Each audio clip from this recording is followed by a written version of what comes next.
ಸರಿಯಾದ ರೀತಿಯಲ್ಲಿ ತಲುಪ್ತಾ ಇಲ್ಲ. ಅದರ ಬದಲಾಗಿ ಇವರು ಕಳೆದ 19 ತಿಂಗಳಲ್ಲಿ ಶಾಶ್ವತವಾಗಿ ಕೊಟ್ಟಿರ್ತಕ್ಕಂಥ ಗ್ಯಾರಂಟಿ ಕಾಂಗ್ರೆಸ್ ಸರ್ಕಾರದಲ್ಲಿ ಯಾವುದಪ್ಪ ಅಂತ ಹೇಳಿದ್ರೆ ಬೆಲೆ ಏರಿಕೆ ಗ್ಯಾರಂಟಿ ಹೊರತು ಇನ್ನು ಯಾವುದೇ ಗ್ಯಾರಂಟಿಗಳು ಸರಿಯಾದ ರೀತಿಯಲ್ಲಿ ತಲುಪ್ತಿಲ್ಲ ಅಂತಕ್ಕಂಥದ್ರಲ್ಲಿ ಎರಡು ಮಾತಿಲ್ಲ.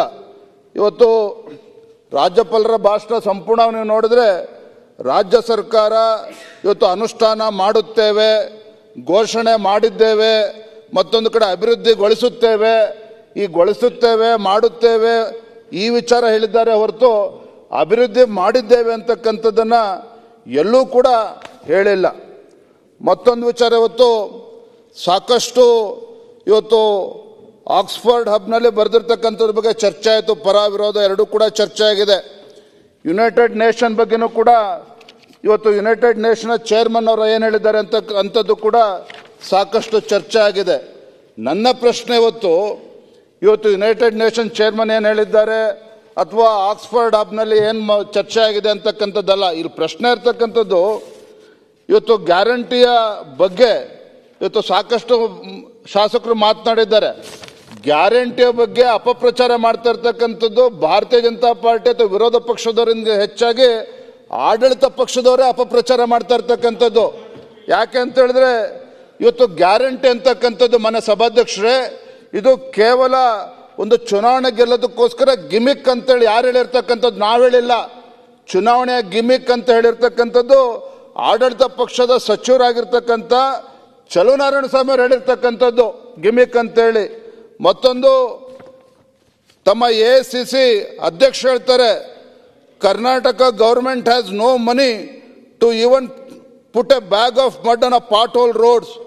ಗುಂಡಿ ಮುಚ್ಚಕ್ಕೂ ಕೂಡ ಸರ್ಕಾರದಲ್ಲಿ ದುಡ್ಡಿಲ್ಲ. ನಾನು ಅಂದಿನ ಮಹಾರಾಷ್ಟ್ರ ಸರ್ಕಾರ ಕಾಂಗ್ರೆಸ್ ಸರ್ಕಾರಕ್ಕೂ ಕೂಡ ಬುದ್ಧಿ ಹೇಳ್ತಕ್ಕಂಥ ಕೆಲಸ ಮಾಡಿದ್ದೆ. ಈಗಲಾದರೂ ಕೂಡ ಕಾಂಗ್ರೆಸ್ ಸರ್ಕಾರ ಎಚ್ಚೆತ್ತುಕೊಳ್ಬೇಕು ಅಂತೇಳಿ ನಾವು ಹೇಳಿಲ್ಲ ಸ್ವಾಮಿ. ಇವತ್ತು ಆಡಳಿತ ಪಕ್ಷದ ರಾಷ್ಟ್ರೀಯ ಅಧ್ಯಕ್ಷ ಆಗಿರ್ತಕ್ಕಂಥ ಮಲ್ಲಿಕಾರ್ಜುನ್ ಖರ್ಗೆ ಅವರು ಹೇಳಿದ್ದಾರೆ. ಇನ್ನು ಕಾಗೆ ಅವರೇನು ಹೇಳಿ ನಮ್ಮ ಬರ್ಮನ್ಗೌಡ ಕಾಗೆ ಅವರೇನು ಹೇಳಿದ್ದಾರೆ ಅಥವಾ ಮಾಗಡಿ ಬಾಲಕೃಷ್ಣ ಏನು ಹೇಳಿದ್ದಾರೆ ಅದ್ರ ಬಗ್ಗೆ ನಾನು ಹೆಚ್ಚು ಉಲ್ಲೇಖ ಮಾಡೋಕ್ಕೆ ಹೋಗೋದಿಲ್ಲ. ಆದರೆ ಒಂದಂತೂ ಸತ್ಯ, ಗ್ಯಾರಂಟಿಗಳ ಬಗ್ಗೆ ನಮಗೇನು ಆತಂಕ ಇಲ್ಲ. ಮಾನ್ಯ ಸಭಾಧ್ಯಕ್ಷರೇ, ನೀವು ಗ್ಯಾರಂಟಿಗಳು ಭರವಸೆ ಕೊಟ್ಟೆ ರಾಜ್ಯದಲ್ಲಿ ಅಧಿಕಾರಕ್ಕೆ ಬಂದಿದ್ದೀರಿ. ಗ್ಯಾರಂಟಿಯನ್ನು ಸರಿಯಾಗಿ ಅನುಷ್ಠಾನ ಮಾಡಬೇಕಾಗಿರ್ತಕ್ಕಂಥದ್ದು ನಿಮ್ಮ ಕರ್ತವ್ಯ. ಅದು ಅನುಷ್ಠಾನ ಆಗ್ತಾ ಇಲ್ಲ ಅಂತಕ್ಕಂಥದ್ದು ಇವತ್ತೆಲ್ಲರೂ ಕೂಡ ಪ್ರಶ್ನೆ ಮಾಡ್ತಾ ಇದ್ದಾರೆ. ಗ್ಯಾರಂಟಿ ಬಗ್ಗೆ ಅಪಪ್ರಚಾರ ನಿಮ್ಮ ಸಚಿವರು ಶಾಸಕರು ಮಾಡ್ತಾ ಇದ್ದಾರೆ. ಮತ್ತೊಂದು ವಿಚಾರ, ಹಿಂದೆ ಲೋಕಸಭಾ ಚುನಾವಣೆ ಸಂದರ್ಭದಲ್ಲಿ ಗ್ಯಾರಂಟಿ ಬಗ್ಗೆ ಸಾಕಷ್ಟು ಚರ್ಚೆ ಆಯಿತು. ಇವತ್ತು ಇಡೀ ದೇಶದ ಮಾಡೆಲ್ ಆಗಬೇಕು ಅಂತೇಳಿ ಚರ್ಚೆ ಆಯಿತು. ಆದರೆ ವಾಸ್ತವಿಕ ಸತ್ಯ ಅಂತೇಳಿ ಏನು ಅಂತ ಹೇಳಿ ನಾನು ತಿಳಿಸಕ್ಕಂಥ ಪ್ರಯತ್ನ ಮಾಡ್ತೇನೆ. ಇವತ್ತು ನಾವು ಈ ಸರ್ಕಾರವನ್ನು ತೇಜೋವಧೆ ಮಾಡಬೇಕು ಅನ್ನೋದಾಗಲಿ ಅಥವಾ ಹಣಕಾಸಿನ ಸಚಿವರು ತೇಜೋವಧೆ ಮಾಡಬೇಕು ಅಂತೇಳಿ ಮಾತನ್ನು ಹೇಳ್ತಾ ಇಲ್ಲ. ಆದರೆ ವಾಸ್ತವಿಕ ಸತ್ಯ ಏನು ಅಂತೇಳಿ ಒಂದು ವಿಚಾರ ಈ ಸಂದರ್ಭ ತಿಳಿಸೋಕೆ ಇಚ್ಛೆಪಡ್ತೇನೆ ಮನೆ ಸಭಾಧ್ಯಕ್ಷರೇ.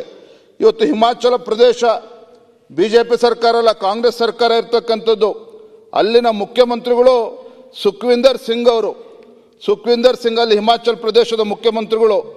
ಮುಖ್ಯಮಂತ್ರಿ ಸುಖ ಆಶ್ರಯ ಯೋಜನೆ, ಮುಖ್ಯಮಂತ್ರಿ ಸುಖ ಶಿಕ್ಷಾ ಯೋಜನೆ, ಈ ಯೋಜನೆಗೆ ಹಣ ಸಾಕಾಗ್ತಾ ಇಲ್ಲ ಅಂತೇಳಿ ಹಿಮಾಚಲ ಪ್ರದೇಶದ 35ಕ್ಕೂ ಹೆಚ್ಚು ಬಹಳ ಶ್ರೀಮಂತ ದೇವಸ್ಥಾನಗಳಿದೆ. ಅಲ್ಲಿಗೆ ಪತ್ರ ಬರೆದಿದ್ದಾರೆ ಅಲ್ಲಿನ ಮುಖ್ಯಮಂತ್ರಿಗಳು. ಅಲ್ಲಿಗೆ ಸಂಬಂಧ ಇಲ್ಲ ಅಂತ ಅನ್ಕೋಬಿಡಿ. ಅಂದರೆ ಅಲ್ಲಿ ಮುಖ್ಯಮಂತ್ರಿಗಳ ಹಣಕಾಸಿನ ಪರಿಸ್ಥಿತಿ ಎಲ್ಲಿ ಬಂದು ಮುಟ್ಟಿದೆ ಅಂತ ಹೇಳಿದ್ರೆ ದೇವಸ್ಥಾನದ ಹಣವನ್ನು ತೆಗೆದುಕೊಂಡು ಅಲ್ಲಿ ಗ್ಯಾರಂಟಿಗಳನ್ನು ಇಂಪ್ಲಿಮೆಂಟೇಷನ್ ಮಾಡೋಕ್ಕೆ ಪ್ರಯತ್ನ ಮಾಡ್ತಾ ಇದ್ದಾರೆ. ಮತ್ತೊಂದು ಕಡೆ ಅಲ್ಲಿನ ಮುಖ್ಯಮಂತ್ರಿಗಳು 2 ತಿಂಗಳುಗಳ ಸಂಬಳವನ್ನು ಬೋರ್ಡ್ ಚೇರ್ಮನ್ಗಳು, ಮುಖ್ಯಮಂತ್ರಿಗಳು, ಮಂತ್ರಿಗಳು ನಾವು ಬಿಡಬೇಕು ಅಂತೇಳಿ ಅಲ್ಲಿ ತೀರ್ಮಾನ ಮಾಡಿರ್ತಕ್ಕಂಥದ್ದು. ಇನ್ನು ತೆಲಂಗಾಣದ ಪರಿಸ್ಥಿತಿ ಏನಾಗಿದೆ ತಮಗೆಲ್ಲ ಗೊತ್ತಿರ್ತಕ್ಕಂಥ ವಿಚಾರ. ಮತ್ತೊಂದು ಇವತ್ತು ದೆಹಲಿ ರಾಜ್ಯ ಗ್ಯಾರಂಟಿಗಳ ಬಗ್ಗೆ ಅಲ್ಲೂ ಕೂಡ ಸಾಕಷ್ಟು ಪ್ರಚಾರಗಳು ಅಪಪ್ರಚಾರಗಳು ಎರಡೂ ಕೂಡ ಆಯಿತು. ಆದರೆ ಅಲ್ಲಿಯ ಜನ, ದೆಹಲಿಯ ಜನತೆನೂ ಕೂಡ ಗ್ಯಾರಂಟಿ ಸಾಕು, ನಮಗೆ ಅಭಿವೃದ್ಧಿ ಬೇಕು ಅಂತೇಳಿ ಅಲ್ಲಿ ಭಾರತೀಯ ಜನತಾ ಪಾರ್ಟಿಯನ್ನು ಗೆಲ್ಲಿಸಿದ್ದಾರೆ.